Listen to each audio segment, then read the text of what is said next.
నమస్కారం అండి ప్రతి ఒక్కరికి. చూశారా, ఇక్కడ ఎర్ర గల్జేరు తెల్ల గల్జేరు పెద్ద చేనే ఉంది. రైతు అయితే లేడు. ఇక్కడ అడుగుదామంటే వేసాడా లేకపోతే అయ్యే మొలిచినాయి అడుగుదామంటే ఎవరు లేరు. ఇది సిరం క్రియాటిని పెంచుతుంది, కిడ్నీ స్టోన్స్ కూడా మంచిదంట, హెల్త్ పాయింట్ కూడా మంచిదంట. నిన్న నేను తీసుకెళ్ళాను, కొంచెం పప్పులు వేసా, పెసరపప్పులు వేసి టమాటా వేసి పచ్చిమిరకాయలు వేసి కొంచెం చింతపండు వేసాను. చాలా బాగుంది టేస్టు. మీరు దీని గురించి అవగాహన తెలియాలంటే గూగుల్లో కొడితే మీకు గల్జేరు గురించి తెలిసిద్ది.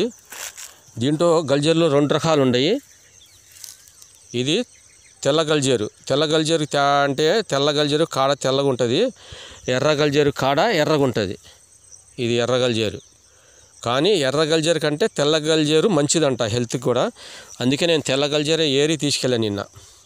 నచ్చితే లైక్ చేయండి, సబ్స్క్రైబ్ చేయండి.